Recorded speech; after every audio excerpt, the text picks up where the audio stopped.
Beings move day by day, continuously becoming,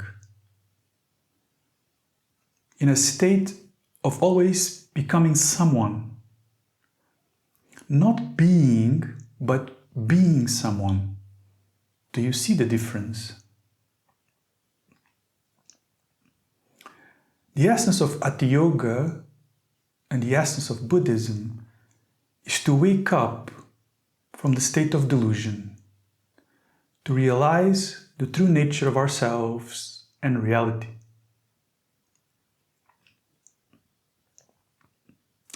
Someone is a collection of ideas and projections.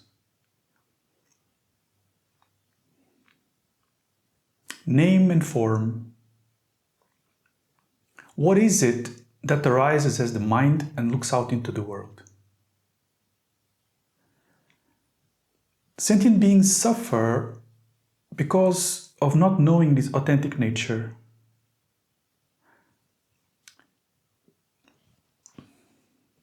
In several sutras, the Buddha uses the analogy of a dream, a mirage, an hallucination, to refer to this confused state. This is the real meaning of samsara. Samsara is not a place. Samsara is the deluded condition, the dream. Suffering comes from taking the dream to be real, like the fear we feel during a nightmare. The suffering beings experience does appear to be completely real. So we are not denying this. We are not denying this experience of suffering. Not at all. In fact, that is why this matters so much. This is what the Buddha taught. This is what Dzogchen teaches. How to see our nature. Because this is the way out from this situation, from suffering and confusion. To see our nature, we start by searching for ourselves. This one that appears to be here looking out and experiencing things. Searching for ourselves is not about coming to a concrete defining identity, like searching for which clothes fit me better. Searching for ourselves is to remove all that is false and reveal what remains. This is truly what the Dharma is about. We often use the expression to practice the Dharma. We need to practice. And that is true. But what does that mean exactly? Well, it means to discover our real nature and to then allow that discovery to take the central seat and release the tensions, confusions, duality, and ignorance. It feels like it takes time and practice, but that in itself is an illusion. But still, we do it.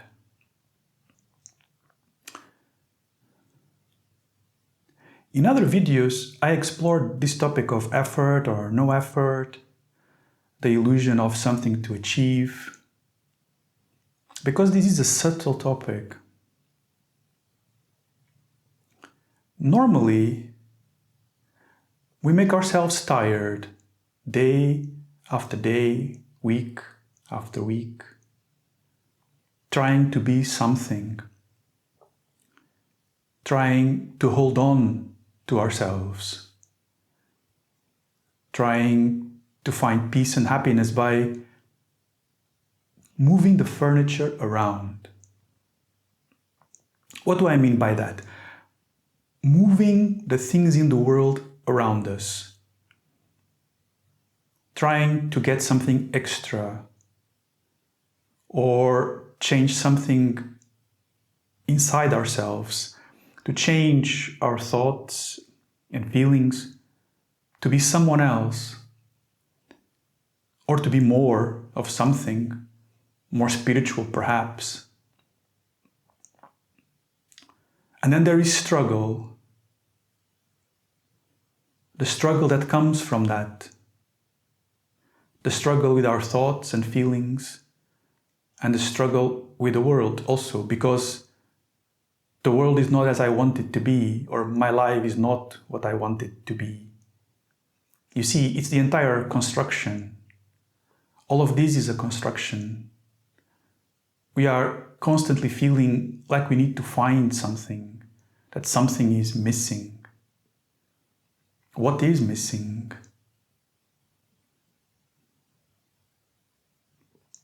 Something clearly feels to be missing, but what? In the Atiyoga teachings, we say that the nature of reality is self-perfected, self-completed, nothing missing, nothing to add. So, what is it that we are missing? I'm not denying that there is this feeling that something is missing. In fact, I'm saying that it's exactly this feeling of missing that is driving all the confusion. So it's clearly there, but what is missing?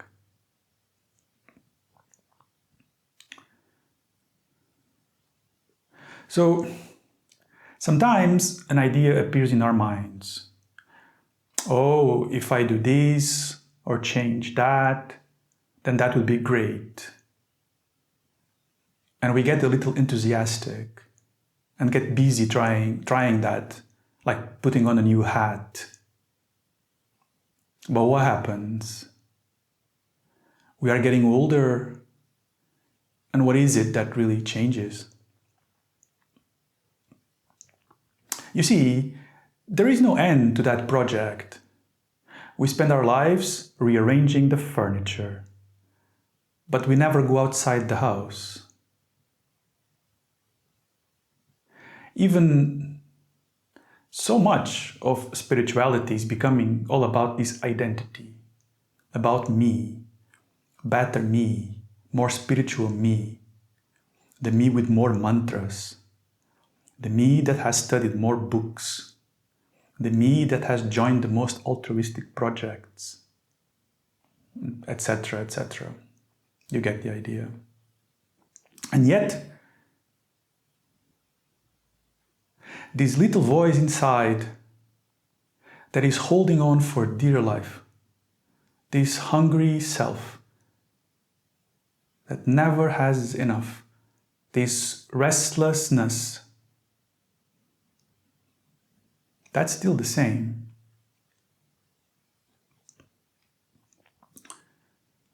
There is an incredible level of self-delusion in this. If I think positive hard enough, I will be happy, and the world will be peaceful and great. And in this itself, there is just suffering, because this positive attitude is only necessary when we feel miserable. Does this make sense? I mean, if the room temperature is nice and comfortable, I don't feel I need to put on more clothes. Because if it's cold, then I feel I should put on a jacket. So this forcing ourselves to change our thinking and feelings in a constructed way only happens because we are already in a place of restless discomfort. But the thing is, the more we change ourselves, the more uncomfortable we become, because it's artificial somehow. we are not going into the agitation, we are avoiding it.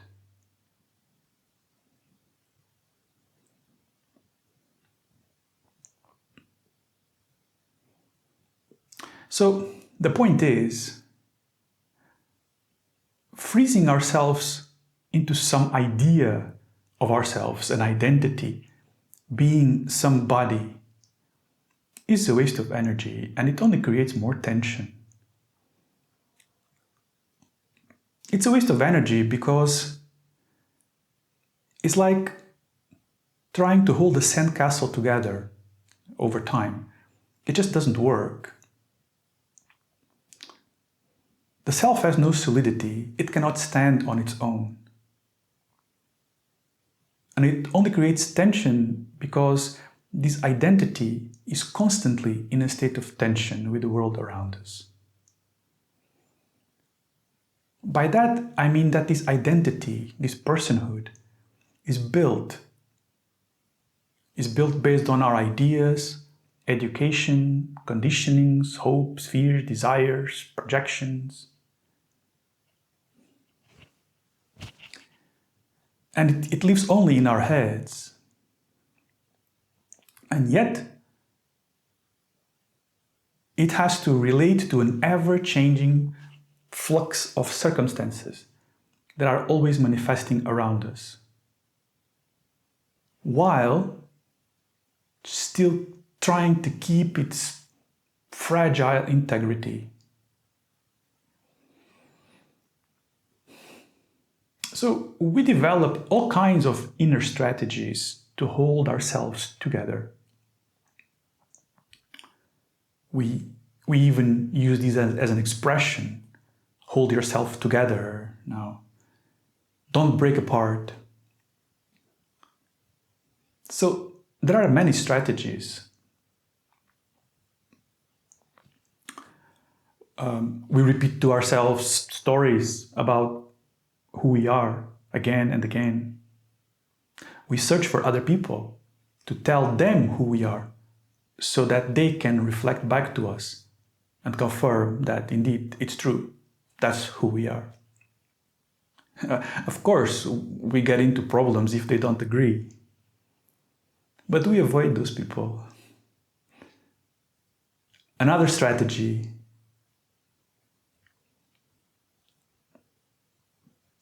we rationalize every thought or action that we do that doesn't correspond, or we feel shame and embarrassed.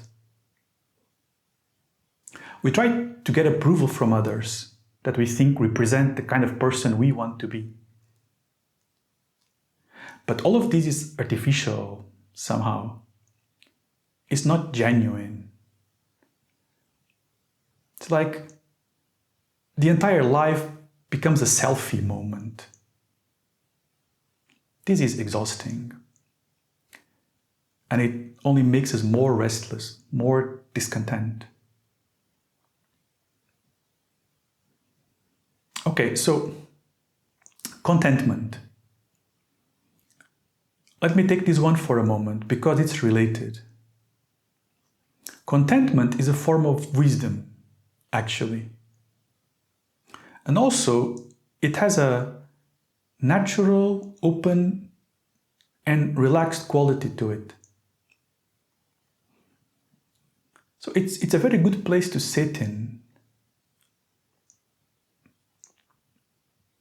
Contentment provides the space to actually connect with what's here, now. To be honest with ourselves about what is here. Contentment has a quality of openness. It doesn't try to force things. It doesn't pretend. So contentment is deeply related to this openness. That is the crucial aspect of sitting, like in Atiyoga meditation. Because contentment is a natural resting place. From that resting place, openness can happen in a very natural way. There is less tendency to go out chasing after thoughts and appearances.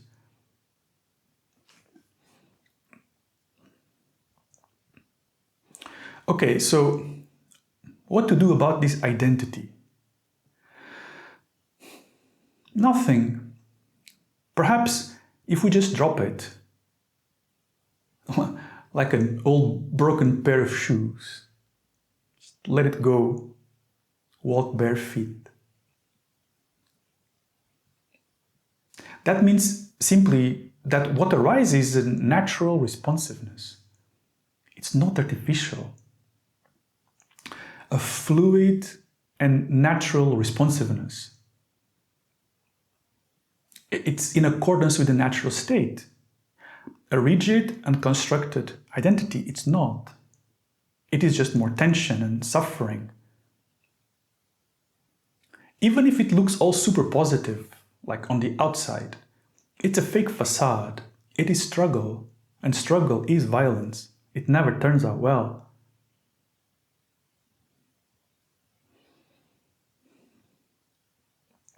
When we stop trying to hold ourselves together, we access this spacious, clear, and lucid openness where there is a clarity about what to do or not to do, next moment. There is nothing forced about it or fake.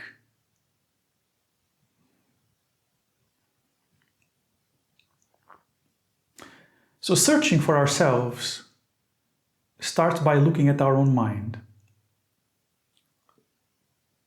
Traditionally, practitioners would be sent into the mountains to find their mind. Go to that mountain and search for your mind. And then come and tell me what you found. We don't need to go to a mountain to do that. We can do that anywhere and anytime. This is important because our subjective mind is the thing that runs everything. It's the closest thing. And yet, we never really look into it. Sure, we look at thoughts and feelings. We look at all the ideas we have about ourselves. But that is not what I mean. What I mean is not to look at the thoughts or ideas we have, but look at mind itself, as in look at the one who is thinking. Look at the one who is listening to this video. Just look. What is there?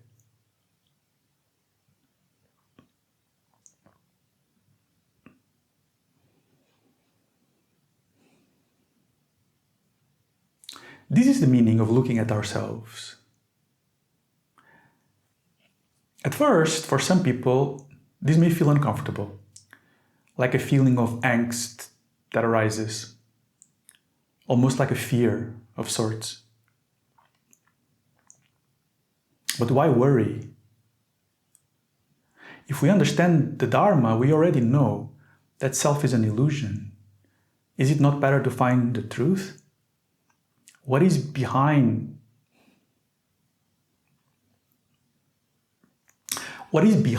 that subject is the natural intrinsic awareness of the ground of reality. I say behind only as a manner of speaking. It's not really behind. In reality, intrinsic awareness is always present, even when the subjective self is appearing and present. It is just harder to see. But once this awareness shines clearly for the first time,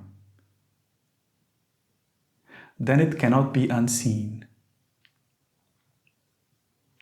So in Atiyoga, we speak of these three stages: recognition, removing doubts, and then integrating everything within the pure presence of awareness.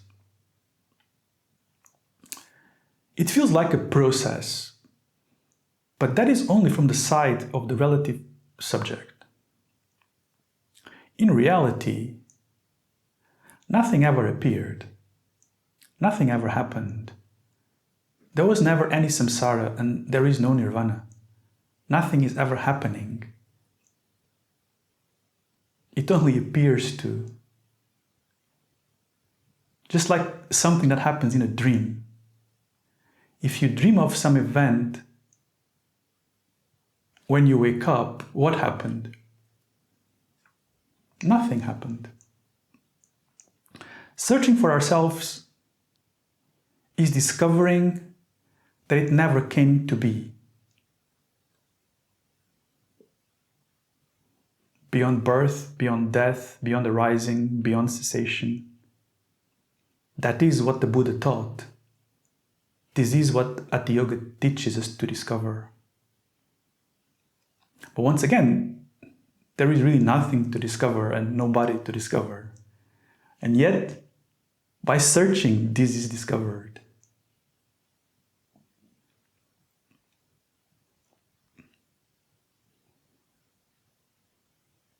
I hope this helps.